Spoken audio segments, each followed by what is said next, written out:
नमस्कार, मैं हूँ अमिता पंकज और आप देख रहे हैं राजसत्ता एक्सप्रेस। राजसत्ता एक्सप्रेस के पॉलिटिकल जो मामलों में हम डिस्कस करने जा रहे हैं,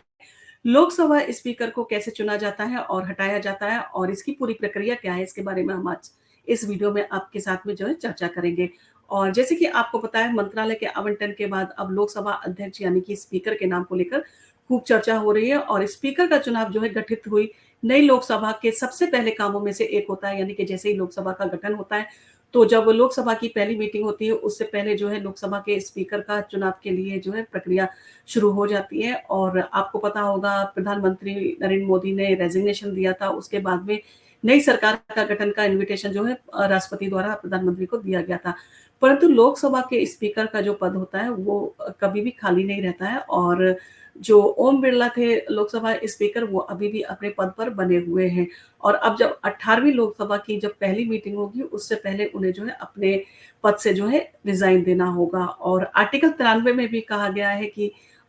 स्पीकर का पद जो है वो खाली होते ही संसद को जो है यानी कि जो सांसद होते हैं उनको चाहिए कि वो जल्द से जल्द जो है अपने दो सांसदों में से एक किसी दो को जो है स्पीकर और डिप्टी स्पीकर के पद पर जो है वो चुने। और ये सबसे इम्पोर्टेंट होता है। सबसे पहला काम जो होता है लोकसभा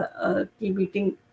होते ही, कि सबसे पहले वो है कि लोकसभा का जो है स्पीकर जो है वो चुना जाएगा। और प्रधानमंत्री नरेंद्र मोदी के तीसरे कार्यकाल के मंत्रिमंडल में जो 71 मंत्रियों को जो है वो जगह दी गई है और उन सारे 71 मंत्रियों ने प्रधानमंत्री नरेंद्र मोदी के साथ ही शपथ ग्रहण समारोह में भाग लिया था और अपने अपने पदों की जो है शपथ ली थी। और मंत्रालय के आवंटन के बाद अब लोकसभा स्पीकर के यानी कि लोकसभा अध्यक्ष के नाम पर काफी चर्चा हो रही है।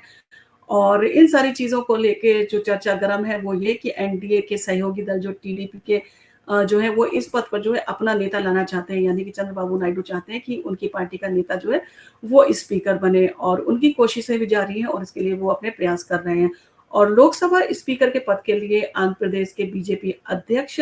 और चंद्रबाबू नायडू की साली डी पुरंदेश्वरी जो है उनके नाम की जो है चर्चा काफी तेजी से चल रही है। और यहाँ तक चर्चा चल रही है, टीडीपी जो है हर हाल में जो है अपना जो है वो नेता चाहता है कि वो लोकसभा के जो स्पीकर पद पे जो है वो आसीन हो। तो इन सारे के साथ में जो है पॉलिटिकल चर्चा काफी गर्म चल रही है और जो विपक्ष है उनका कहना है कि कोई भी जो है वो स्पीकर बने, परंतु भारतीय जनता पार्टी का स्पीकर नहीं होना चाहिए, क्योंकि भारतीय जनता पार्टी काफी उनका आरोप लगाया उन्होंने कि उनका अगर स्पीकर होता है तो वो अपनी मनमानी करते हैं। तो इस तरह के जो आरोप है वो इंडियन अलायंस द्वारा लगातार लगाए जा रहे हैं। और इस सारी चीजों को संजय सिंह ने भी यही कहा था कि लोकसभा का जो स्पीकर चुना जाए तो वो कोशिश करें, बाकी जो एनडीए अलायंस है, कि भारतीय जनता पार्टी का किसी भी व्यक्ति को जो है वो लोकसभा स्पीकर को ना चुने।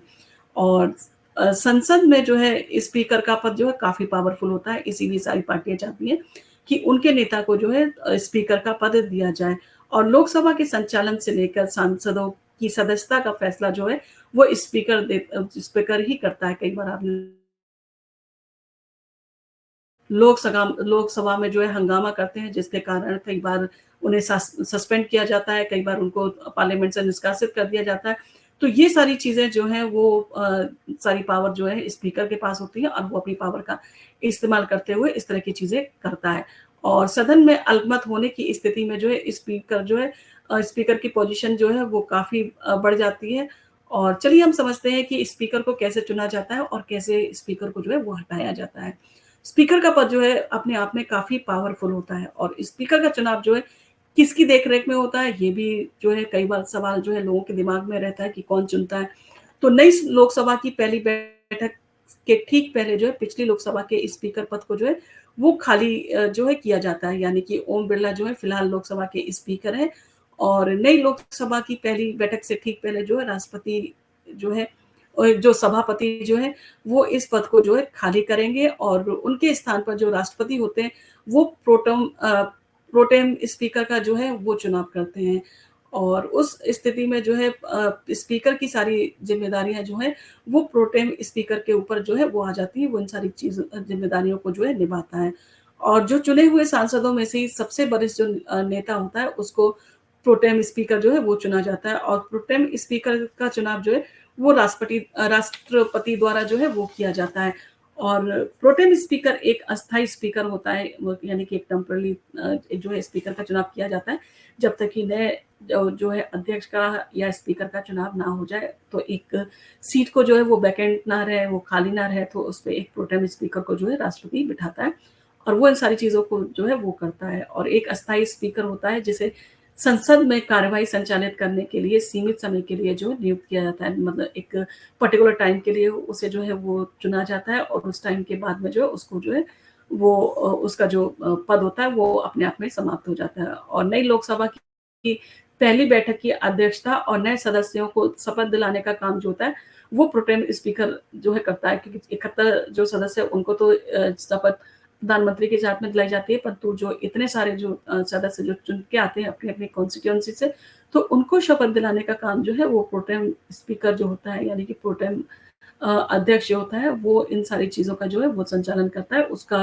उसकी देख-रेख में उसकी जो है अध्यक्षता में इस तरह का जो है काम किया जाता है। और लोकसभा के स्पीकर के लिए चुनाव और मतदान कराने की ज़िम्मेदारी भी जो होती है, वो प्रोटेम स्पीकर के ऊपर ही होती है, यानी कि उसके ऊपर ये सारे काम होते हैं कि वो जो है वो इलेक्शन भी चुनाव करवाएगा और उसके बाद में उसमें मतदान करवाएगा और उसके बाद में जो है स्पीकर का जो है वो गठन किया जाए, वो जो यानी कि चुनाव जो है चुना जाएगा। और जैसे ही नए स्पीकर का चुनाव हो जाता है, प्रोटेम स्पीकर का पद जो है वो समाप्त हो जाता है, यानी कि वो फॉर अ टाइम बीइंग एक पद जो होता है वो क्रिएट किया जाता है और जो सबसे सीनियर नेता होता है यानी कि जो सबसे वरिष्ठ नेता होता है, उसको चुना जाता है राष्ट्रपति द्वारा। और जब वो स्पीकर का जो है चुनाव करवा देगा, मतदान करवा देगा और सारी प्रक्रियाएँ पूरी होकर जब स्पीकर का चुनाव हो जाता है, तब वो अपना पद जो होता है उसका, वो जो है वो अपना जो उसका पद है वो समाप्त हो जाता है। और इस तरह से जो है वो स्पीकर का जो है वो चुनाव जो है किया जाता है। और स्पीकर का चुनाव कैसे होता है, इन सारी चीज़ों के बारे में भी हमें डिटेल में जानना चाहिए, क्योंकि ये सारी चीज़ें जो है वो संसद की प्रक्रिया होती है और संसद किस तरह से काम करती है, उसमें कौन-कौन होता है और किसका क्या रोल है, ये सारी चीज़ें जानने का जो है वो जनता को जो है हक होता है। और आज के टाइम में जब हम लोग इतने अवेयर हैं सारी चीज़ों की हमें जानकारी है, तो ये सारी चीज़ें भी जो है जनता को जो है पूरी तरह से मालूम होनी चाहिए। तो नई बनी 18वीं लोकसभा का जो सबसे पहला काम है यानी कि सबसे पहला काम जो है वो लोकसभा अध्यक्ष का चुनाव करना है। और संविधान के आर्टिकल 93 में कहा गया है कि स्पीकर का पद जो है खाली होते ही सांसदों को जो है जल्द से जल्द अपने में से 2 सांसदों को बतौर स्पीकर जो है और डिप्टी स्पीकर जो है वो चुनना ज़रूरी होता है। और स्पीकर पद के लिए ज़रूरी है कि व्यक्ति लोकसभा का जो सदस्य हो उसी में से जो है स्पीकर का चुनाव किया जाता है। और इसके अलावा इसकी अलग और कोई जो है मापदंड नहीं है, यानी कि जो लोकसभा का जो सदस्य होगा और वही जो है जिसने सदस्यता की जो है वो शपथ ली होगी, उसी में से जो है लोकसभा का स्पीकर जो है वो जो है चुना जाएगा। और हालाँकि देश के संविधान और कानूनों की जो समझ है अध्यक्ष पद पे जो बैठा है उसको संविधान की भी समझ होनी चाहिए और देश के कानून की भी समझ होनी चाहिए, ताकि सारी चीज़ों को वो सुचारू रूप से जो है वो चला सके। कहीं कोई कॉम्प्लिकेशंस आती है, कहीं कोई सवाल उठते हैं, कभी संसद के सदस्यों के ऊपर कुछ जो है आरोप लगते हैं, तो उन सारी चीज़ों में उसको जो है संविधान की भी नॉलेज होनी चाहिए और जो कानून है देश का उसकी भी उसको जो अगर उसको कहते हैं वो नॉलेज होती है, तो वो सबसे अहम गुण जो है वो माना जाता है। और स्पीकर चुने जाने में जो सदन में उपस्थित और मतदान करने वाले सदस्यों के जो है साधारण बहुमत की जो है ज़रूरत होती है, यानी कि जो भी सदस्य हैं लोकसभा में जिन्होंने शपथ ली है, जो अब लोकसभा में जो है सदस्य चुन के आए हैं, तो वो सारे लोग जो होते हैं वो साधारण बहुमत करते हैं और उसी के आधार पर जो है अध्यक्ष का चुनाव किया जाता है। इसलिए आमतौर पर जो है सत्तारूढ़ दल का सदस्य ही स्पीकर बनता है, क्योंकि बहुमत में जो पार्टी होती है तो उसी का ज़्यादातर देखा गया है कि सदस्य जो है वो स्पीकर बना है। और हालाँकि पिछले कुछ सालों से जो है प्रक्रिया जो है विकसित हुई है, एडवांस हुई है, इसमें बहुत सारी चीज़ें हैं जो वो चेंजेस भी हुए हैं और जहाँ सत्तारूढ़ दल जो है सदन में अपने दलों और समूह के नेताओं के साथ में अनौपचारिक जो है परामर्श करने के बाद अपने उम्मीदवार को नामांकित करता है, यानी कि वो पहले डिस्कस करते हैं सदन में और अनौपचारिक एक चर्चा होती है जिसमें वो अपने जो सदस्य जिसका नाम वो सजेस्ट करते हैं उसके नाम के ऊपर जो है दोनों जो सदन के जो सदस्य होते हैं वो चर्चा करते हैं और उसके बाद में जो है जब उम्मीदवार पर फैसला हो जाता है तो उसका नाम आमतौर पर जो है प्रधानमंत्री या संसदीय कार्य मंत्री जो है वो घोषित करते हैं। और इस तरह से सुनिश्चित किया जाता है कि अध्यक्ष बन जाने के बाद उसे सदन के जो है सभी दलों के सदस्यों का सम्मान मिलेगा, क्योंकि एक सम्मानित जो है वो पद होता है और ऐसी आशा की जाती है कि जो स्पीकर है वो फेयर होके काम करेगा और उसको सारी पार्टियों के जितने भी दल हैं उन सारी पार्टियों का सहयोग भी मिलेगा और वो उसको पूरी तरह से सम्मान भी करेंगे, क्योंकि वो पीठासीन होता है और उसके संरक्षण में जो है सांसद की जो है वो कार्यवाही चलती है। तो ऐसे में ज़रूरी है कि उसका जो है सम्मान सारे दलों के नेता जो है करें। और स्पीकर का काम जो है पावर और इसमें होता है लोगों को जो कि स्पीकर क्या-क्या काम करता है और उसके पास में क्या-क्या पावर जो है वो निहित होती है। तो स्पीकर का मुख्य काम होता है संसद की अध्यक्षता करना और दोनों सदनों की संयुक्त बैठक की अध्यक्षता भी लोकसभा का स्पीकर ही करता है, यानी कि उसका काम है जो पार्लियामेंट की प्रोसीडिंग चलेगी, पार्लियामेंट की जब कार्रवाई चलती है, पार्लियामेंट का मॉनसून सेशन चले या बजट सेशन चले या कोई भी जो सेशन चलता है, तो उसका जो है उसकी जो अध्यक्षता करना जो होता है वो स्पीकर का काम होता है। और लोकसभा और राज्यसभा की जो संयुक्त बैठक होती है उसकी अध्यक्षता करना भी जो होता है लोकसभा के स्पीकर का ही काम होता है। और स्पीकर सदन की कुल सदस्य संख्या के 10वें हिस्से की अनुपस्थिति में सदन को जो है स्थगित कर सकता है या बैठक को निलंबित भी कर सकता है। कई बार होता है कि किसी सेशन के लिए बुलाया गया है और आपस में नेताओं में मनमुटाव होता है, तो उसमें से बहुत सारे सदस्य जो है वो नदारद रहते हैं, नहीं उपस्थित होते हैं। तो ऐसी कंडीशन में जो है वो मीटिंग को जो है वो कैंसल करना और ये सारी चीज़ें करना कि बैठक को जो है वो निलंबित करना, ये सारा अधिकार जो है वो जो लोकसभा अध्यक्ष होता है यानी कि स्पीकर होता है, उसके पास में ये सारी पावर होती है। और आमतौर पर स्पीकर जो है किसी मुद्दे पर वोट नहीं करता है। जनरली वो न्यूट्रल रहता है, किसी भी मुद्दे पर वो है वोट नहीं करता है, ऐसा देखा जाता है। लेकिन प्रस्ताव में एक भी वोट काफ़ी जो है लेकिन अगर बराबरी की स्थिति हो यानी कि दोनों मान लीजिए किसी विधेयक के ऊपर या किसी चीज़ के ऊपर जो है चुनाव होना है और 2 दल मान लो हैं और दोनों दलों ने मान लो पक्ष है और विपक्ष है, दोनों ने वोटिंग की और दोनों की बराबर वोटिंग आ रही है। तो ऐसे में जो स्पीकर है वो वोट डाल सकता है और जैसे कि कहा जाता है विश्वास मत प्रस्ताव 1 वोट भी उसमें के लिए काफ़ी होता है। तो ऐसे में लोकसभा स्पीकर के पास में राइट है कि वो वोट कर सकता है। और 10वीं अनुसूची के प्रावधानों के तहत जो है दल-बदल के आधार पर पैदा होने वाले लोकसभा सदस्य की अयोग्यता के विवाद पर अंतिम फैसला जो है स्पीकर लेता है। कई बार कि पार्टी दूसरे नेता को जो है अप्रोच करती है और वो नेता जो है वो दूसरी पार्टी मतलब चूँकि कहीं किसी पार्टी से आता है परंतु वो जब किसी और पार्टी के टच में होता है तो वो कहते हैं पार्टी को छोड़ के दूसरे दल में शामिल हो जाता है। तो जिसके लिए जो है पूरी तरह से वो जो सदस्य है वो सही से उसने जो है पार्टी को जो है वो चयन किया है और क्या उसने सारी जो कंडीशंस थी उसको उसका पालन किया है कि नहीं किया है। तो इन सारी चीज़ों में जो है वो अध्यक्ष का काम होता है कि वो जो सदस्य है उसको जो है वो अपना अधिकार यूज़ करते हुए उसे आयोग भी वो घोषित कर सकता है। ये सारी चीज़ें जो है वो लोकसभा अध्यक्ष के पास में जो है वो इसकी पावर होती है।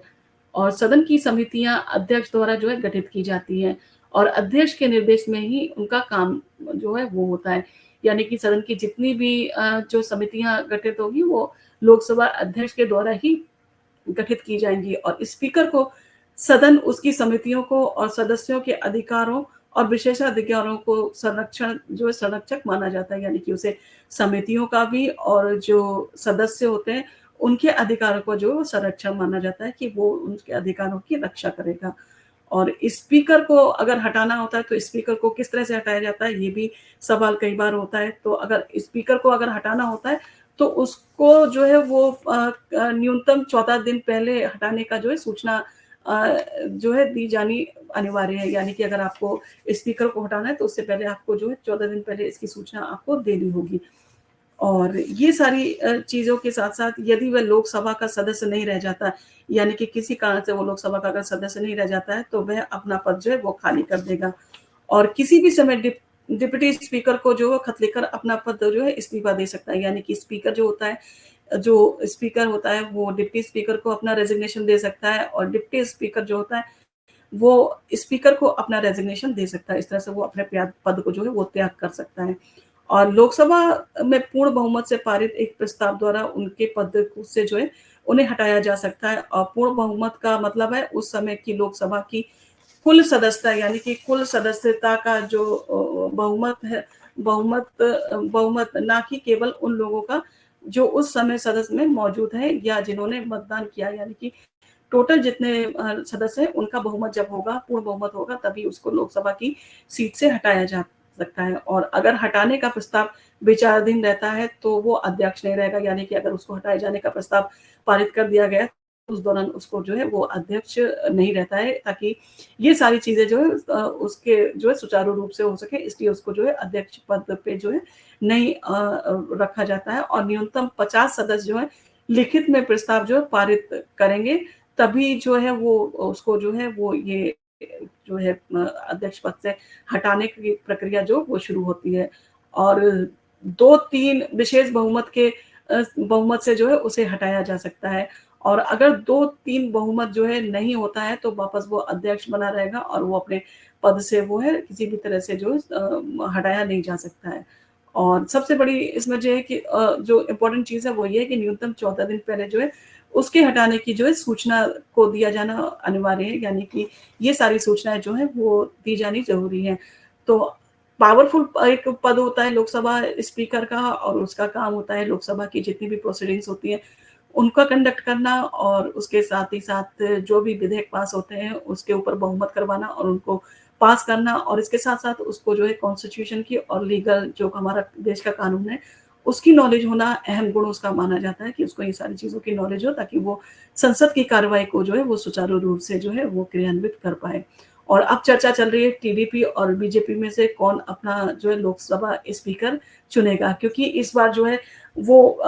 बीजेपी की पूर्ण बहुमत वाली सरकार नहीं है, एनडीए अलायंस के साथ में ही मिलके उन्होंने सरकार बनाई है, तो ऐसे में जो अलायंसेज़ हैं उनको साथ में लेके चलना पड़ेगा। और टीडीपी नेता चंद्रबाबू नायडू जो है वो पहले से ही जो चाह रहे हैं कि लोकसभा स्पीकर जो है उनकी पार्टी का चुना जाए, क्योंकि उनकी रिलेटिव भी है और वो उनको जो है वो चाहते भी हैं और उसके लिए कोशिश भी कर रहे हैं। तो अब देखना होगा कि लोकसभा स्पीकर कौन चुनता है और कब पहली लोकसभा की जो है मीटिंग होती है। और इसी तरह के वीडियो हम आपके सामने लेके आते रहेंगे। अगर आपको हमारा वीडियो पसंद आया हो तो आप इसको लाइक कीजिए, शेयर कीजिए, सब्सक्राइब कीजिए। धन्यवाद।